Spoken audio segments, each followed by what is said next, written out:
Selamat welcome and Happy New Year 2025.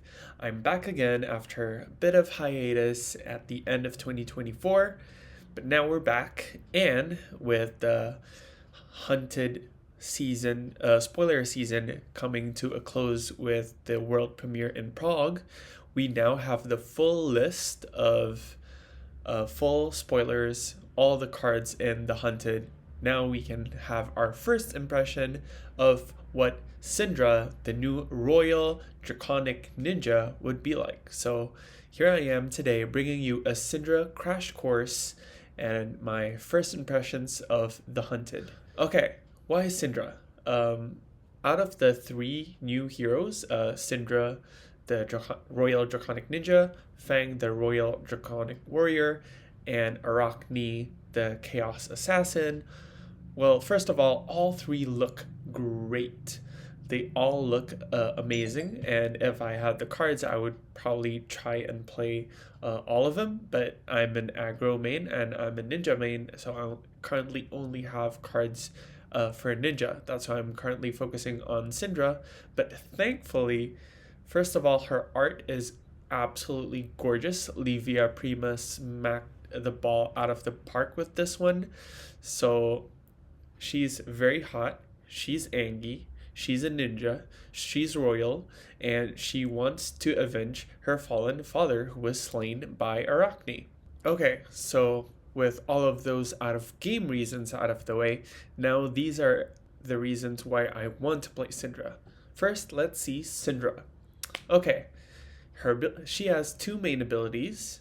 The first is whenever you hit a marked opponent, you get a fealty token.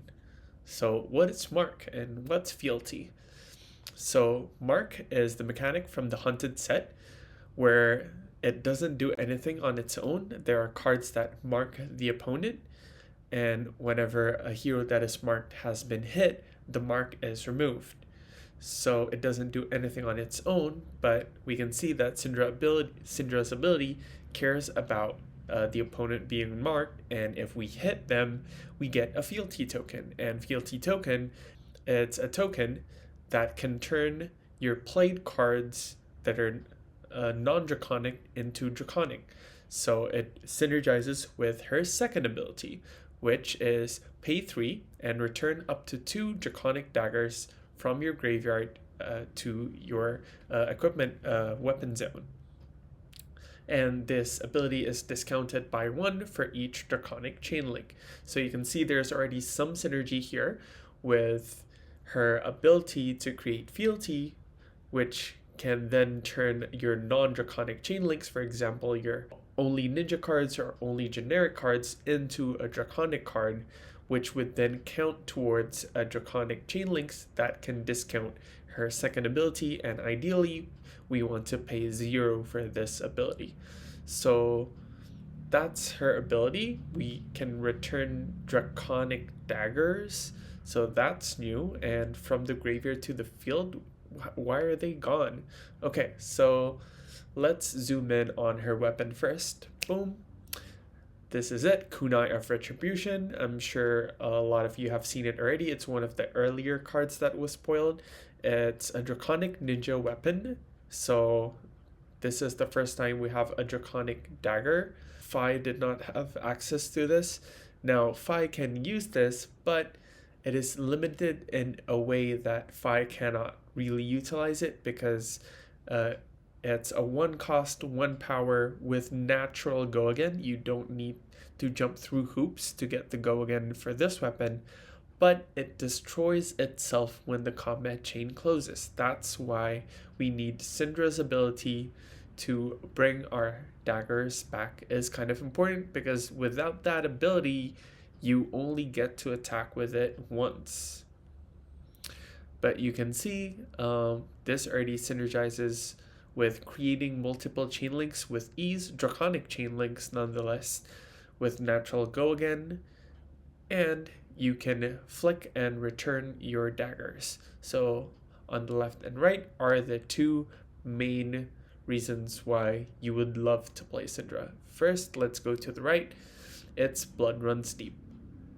It's a 2-cost Draconic Ninja action attack with 2 power and natural go again, but the cost is discounted by 1 for each Draconic Chain Link. So if this is your third Draconic Chain Link, or if there are 2 Draconic Chain Links before this, dagger, for example, then this would cost 0. And when this attacks, all the daggers you control deal 1 damage and destroy themselves, which is actually really good. You want your daggers to be gone before the combat chain closes, because you want your hero ability to be able to bring them back while you have the Draconic Chain Links.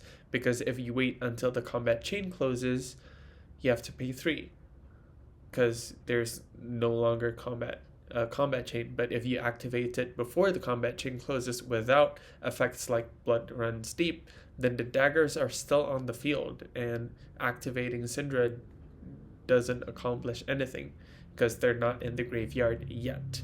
So effects like Blood Runs Deep is what makes the deck tick. And it's factually a 0 for 4 go again, because you're most of the time going to be flicking 2 daggers, 1 damage each, and with 2 power from Blood Runs Deep, it's a 0 for 4 go again, 3 block Draconic Ninja attack, which is basically everything that we want from a card.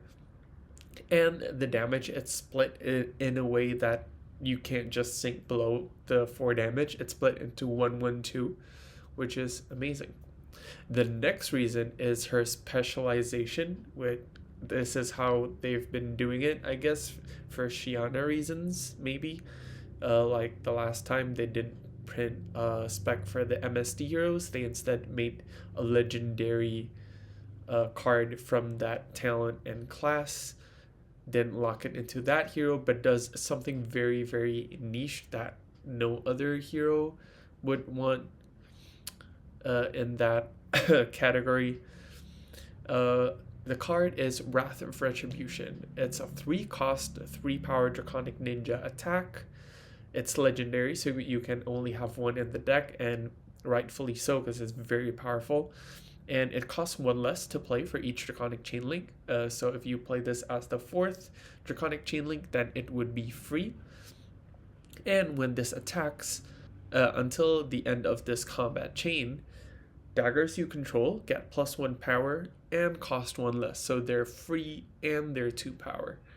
So this alone, with your 2 daggers, if you manage to do 3 draconic attacks that are not your daggers, and then play this is basically a 0 for 7, because it's going to cost 0, it's coming in for 3, and then you dagger for free, 2 power, dagger for free, 2 power. That's the floor. And if you have flick knives, you can flick knives the one of the daggers, use your hero ability, bring them back, and then dagger again, because it's until the end of the combat chain. And the dagger is coming in for 2, so it's going from a 0 for 7 to a 0 for 9. And if you throw the dagger with Blood Runs Deep, or another way to flick the other dagger other than the one from flick knives, it's a 0 for 11, which is crazy, the amount of value that you're getting from this. So yeah, the play patterns are gonna be freaking insane. You're gonna have a ton of draconic chain links. You're gonna be flicking daggers, doing 1 damage here, 1 damage there, and it's kind of hard to interact with this deal 1 damage to the opponent.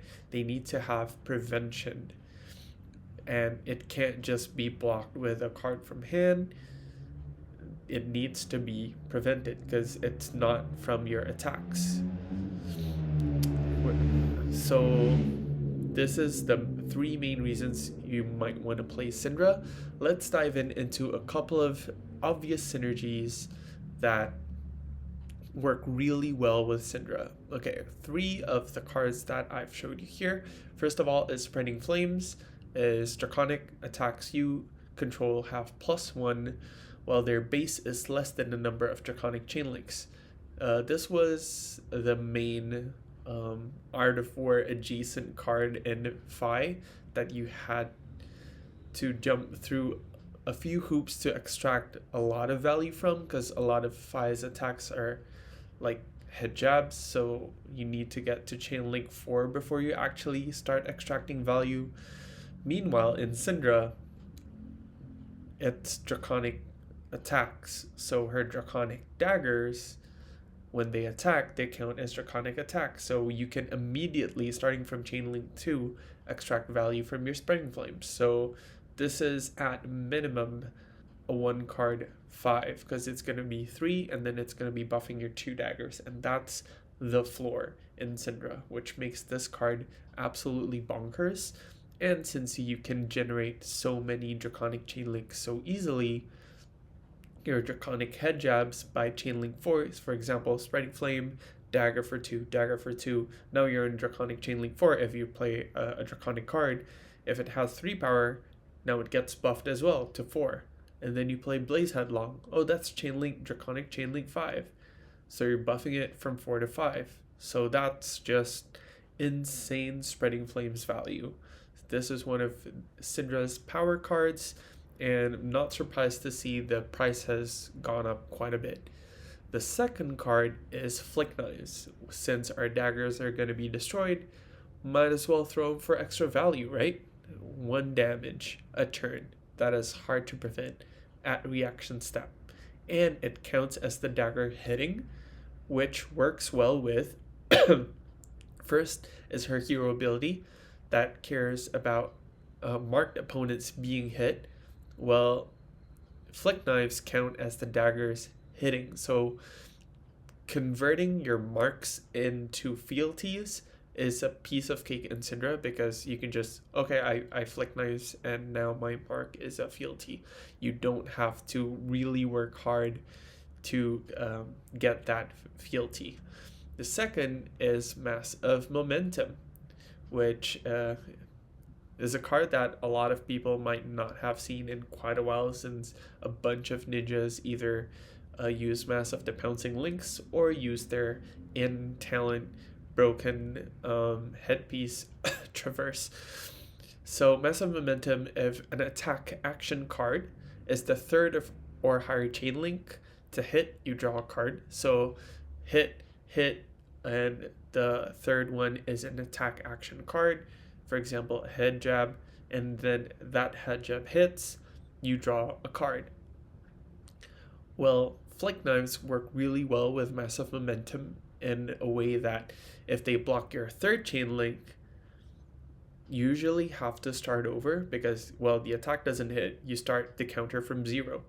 But Mass of Momentum says it's the third or higher chain link in a row to hit, and Flick Knives makes your daggers hit. So if they block on your third chain link, you Flick Knives one of your dagger on that chain link. The chain link has still hit, even though you don't draw the card, because you need an attack action card to hit, not a weapon.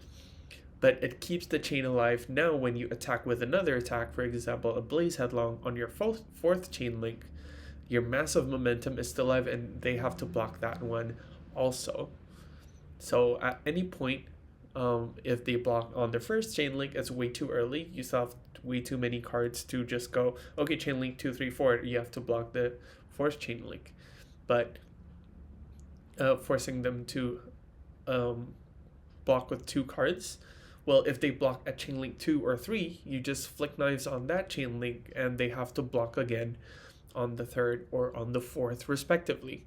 So you can see the play patterns with Cindra is going to be extracting a ton of Mass of Momentum value. A single blue pitch is going to net you 2 Draconic chain links, which makes it very easy to get that Mass of Momentum, which was previously usually run in Kodachi builds. Now we have the Draconic Kodachi with the added bonus of Flick Knives keeping the chain alive. So that's the top of mind synergies for Cindra. Next, we're going to dive into the 3-4 different builds that you can take Cindra into, because the Hunted printed a couple of different synergies that you can build around with some overlap, of course. There are cards that are Draconic that cares about daggers. That's why we have the hybrid. So Draconic Chainlink Matters is you want cards that are Draconic, cares about being Draconic, converting non-Draconic cards into Draconic, and having extra payoff when it is not naturally Draconic but is now Draconic. And Dagger City is just a bunch of dagger synergy, more ways to flick other than hurl, another way to pick up your daggers from your graveyard, and caring more about daggers hitting your attack action cards that help you hit with your dagger as well. And lastly is the hybrid, which is a combination between the two. I'm sure somewhere along the line will fall towards the hybrid build because there are plenty of strong cards in both categories. Maybe there's some way to marry them together. And lastly, this is not a build per se. You don't really, it's not really guided by the type of cards that you're running, either dagger or draconic. Both you can try and run red line, which means you're running a ton of red pitch cards and not many blue pitch cards. And let's see how that can be enabled in Cindra. First of all is Draconic Matters. The 3 new cards that are the payoffs of why you want to be in the Draconic is as follows. First is Oath of Loyalty. It's a 0 for 4. It's covered there, but it's a 3 block with natural go again. So that's above rate. That's because it has the downside of it can only be played if it's the first action of your turn. And second, when this is played until end of turn, you can't play cards that are not Draconic. So you can only continue on with Draconic cards, including reactions and instants. But being a solid is 0 for 4, 3 block natural go again. It's just one of the reasons why you want to be very heavy Draconic. Second is Devotion Never Dies. It's Endless Arrow-esque,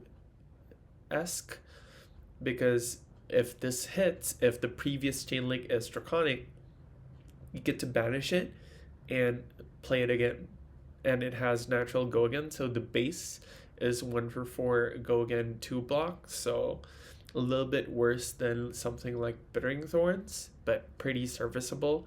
For example, you pitch a blue Draconic Dagger and then Devotion Never Dies, and then if it hits, you can dagger again and then Devotion Never Dies again if you can find the resource. Or a neat cool trick that you can do with Devotion Never Dies is after you play it for the first time, when you play it for the first time, you convert it into Draconic by using Bran or Fealty. So when you play it, if it hits and you play it again, it sees that the previous chain link, which was itself, was a Draconic chain link. It was a Draconic attack. So you can keep doing that if you have enough fealty and resources.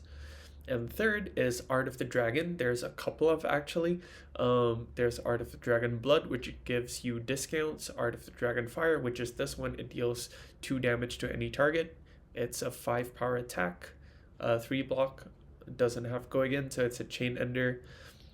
But basically the cycle of Art of the Dragon is a ninja attack that gets benefit if it's converted into Draconic via either brand or fealty or some other ways. But there's a cycle that destroys the arsenal, deals 2 damage, discount cards, and tears down equipment. So there's a bunch of payoffs for turning things Draconic via other means. And the enablers, first is our beloved brand with Cinderclaw, which it itself is Draconic and converts the next chain link into Draconic. Next we have a bunch of Draconic head jabs, but it needs to be the second Draconic chain link. So sort of like Lava Vein Loyalty, but this one has 1 less block because it directly gives you a fealty on attack. It doesn't need to hit. It just, okay, this is the second Draconic chain link, cool, go again and get a fealty. The third version is requiring you to jump through extra hoops because it gets go again, and when this hits, you mark the opponent, but it has a 3 block. And with Cindra's ability, you can convert your marks into fealties after you hit them again via either your attacks or your flick knife dagger. But they both serve a similar purpose. They're basically both fealty creation. One is more immediate, and the other is you need to jump through extra hoops, but it has the extra block. These come in 0 cost and 1 cost respectively, so you can have a total of 12 in your deck if you run all 4 0 and 1 cost of these cards.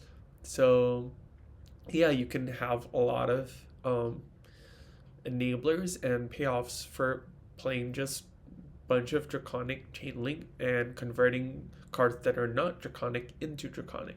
So for example, with Oath of Loyalty, you normally can't play Devotion Never Dies or Art of the Dragon Fire. But if you have a fealty or you play a Brand of Cindercall before it, when you play it, it checks that, oh, it's converted into Draconic, and then Oath of Loyalty checks, hey, are you Draconic? Oh yeah, I'm Draconic. So cool, you can be played. So you can play these cards that are not naturally able to be played along with Oath of Loyalty, or it doesn't naturally count towards your Cindra discount. Now they are, and they get those payoffs. It's really cool. The second synergy that is brought into the ninja class in the hunted set is daggers. So most of them are going to be like assassin slash ninja, because this is like the hybrid talent, because there are things that are shared between the 3 heroes. There are going to be warrior assassin cards and assassin ninja cards. The warrior and ninja already share the Draconic talent together. And the payoffs are, first is Poison Blade. You might have seen We Make Best video on how this card is pretty nuts. Well, it kind of is, because it doesn't need to hit to have the on hit of a dagger they lose a life, and losing life cannot be prevented. It's not the same as dealing damage, so losing life is actually more powerful. So a single blue with Poison Blade is basically a 1 for 5 go again, because you Poison Blade and then you dagger, and each of those daggers are coming in for 1, but if they hit, the opponent loses 2 life total, 1 from the damage and 1 from the life loss. And you can flick knives the dagger again. Flick knivesing counts as hitting, so they lose another life. So yeah, this a blue and flick knives makes this card a 1 for 6, which is kind of crazy.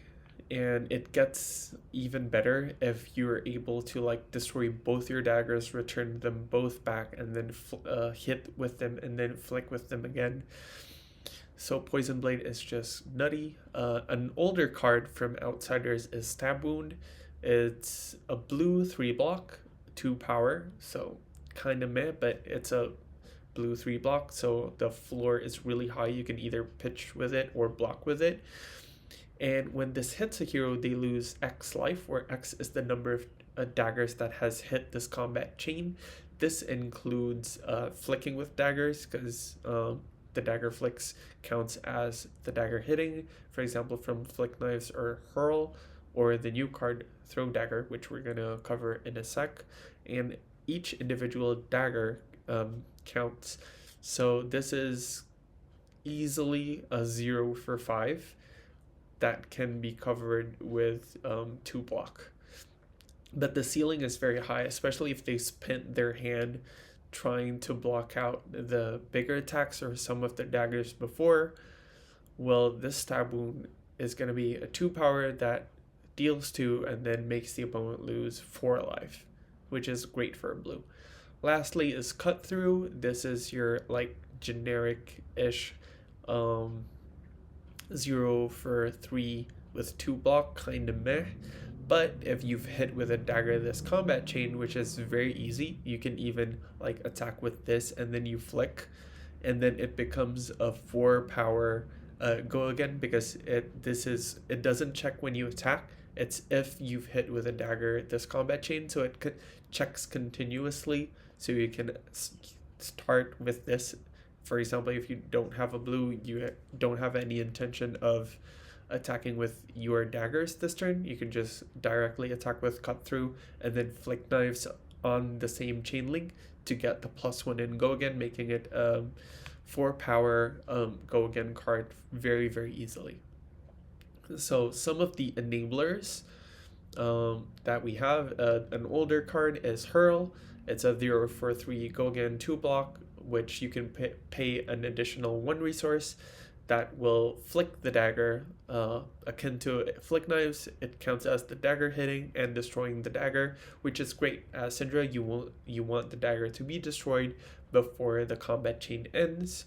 Similar vein to throw dagger, which is basically ancestral empowerment esque, but instead of giving +1 power to the attack, it flicks the dagger, and it doesn't care whether the attack is ninja or not. It just cares that you have a dagger that isn't on the active chain link, because it cantrips 1 damage and it destroys the dagger, and then you draw a card as long as you dealt the damage.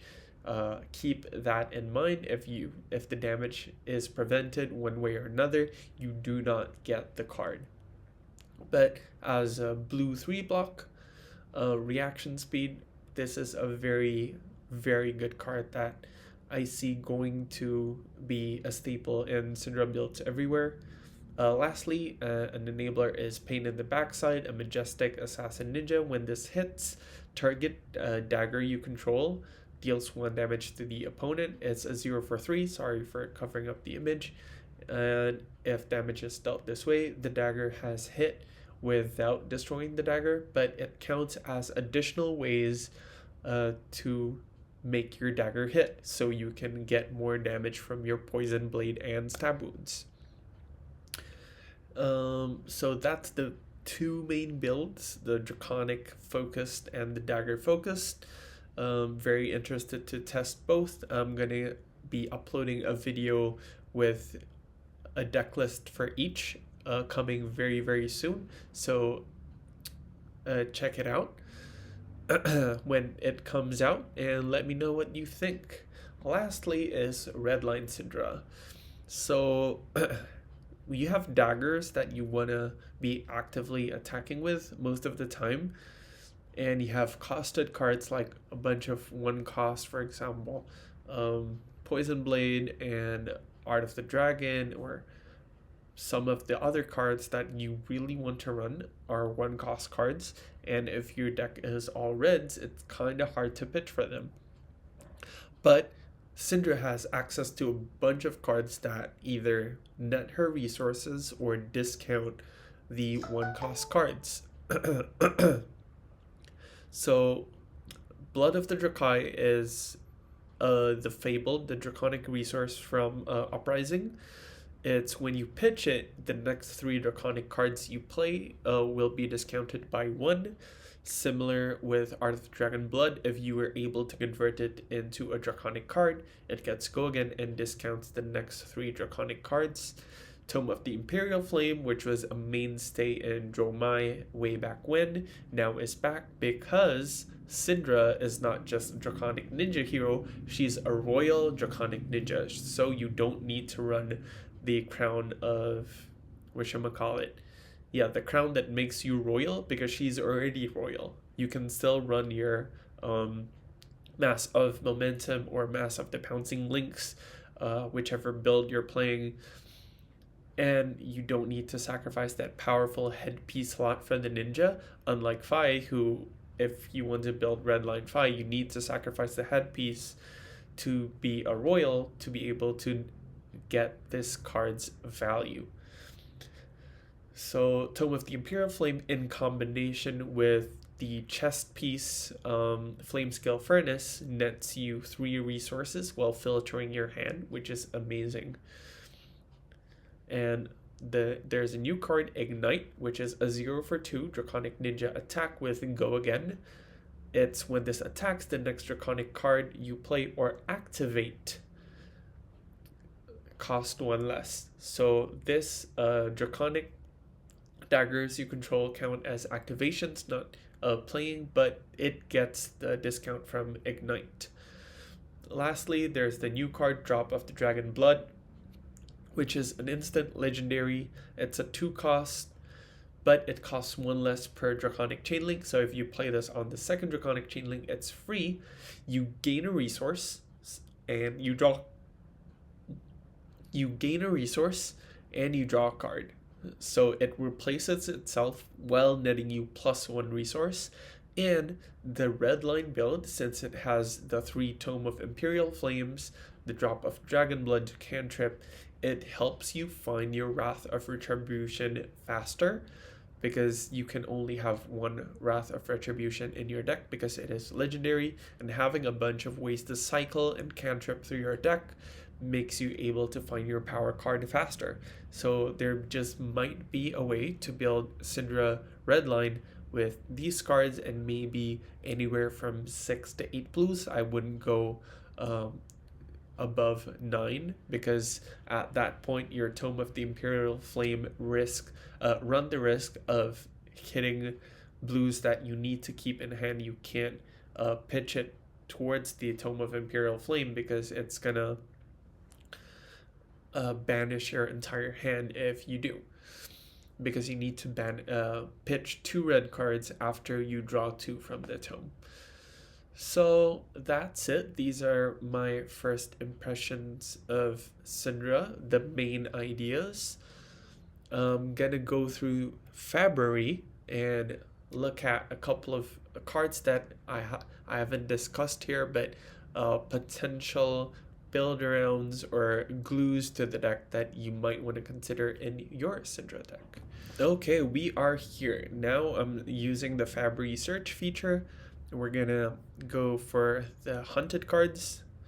And first you can see is the Art of the Dragon cycle, Blood, Claw, Fire, and Scale. They all but the Blood one is 1 cost, the Blood is 0.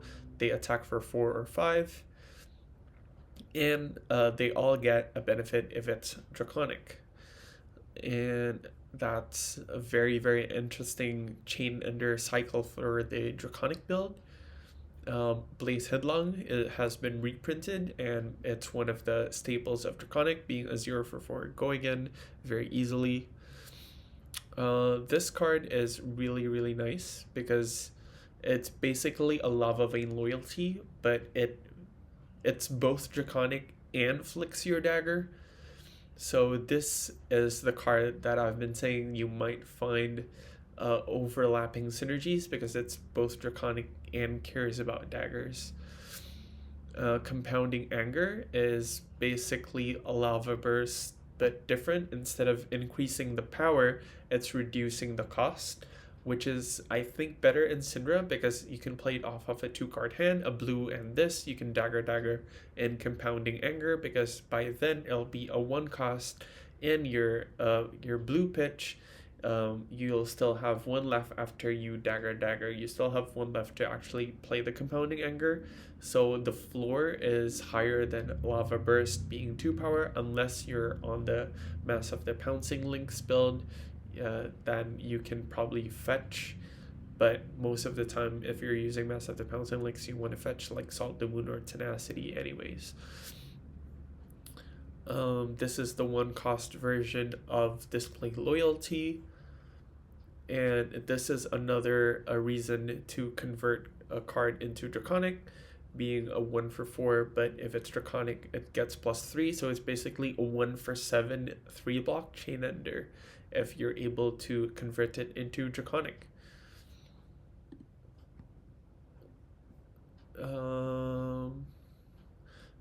This one is another interesting one, is an item that gets an extra benefit if you're a royal.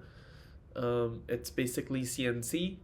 They can't play D-React, and if you hit, you get rid of their arsenal. And in Cindra, hitting the opponent is very, very trivial because you have flick knives.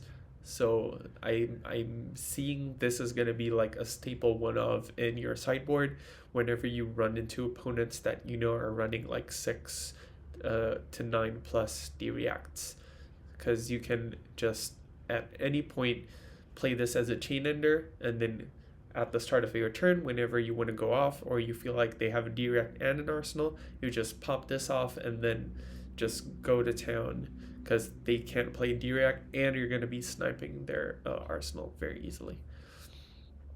This is another interesting one, is a Draconic defense reaction, because Draconic isn't usually tied to like blocking, but this card gives you an offensive capability as well after you've played 2. So if you've blocked with one of this and you played another one later, after you have 2 in the yard, 2 or more in the yard, you can banish both at the start of your turn and you draw a card. So for example, you've played both, and then on the next turn where you have 4 cards in an arsenal, at the beginning of your turn you banish 2 of Loyalty Beyond the Grave.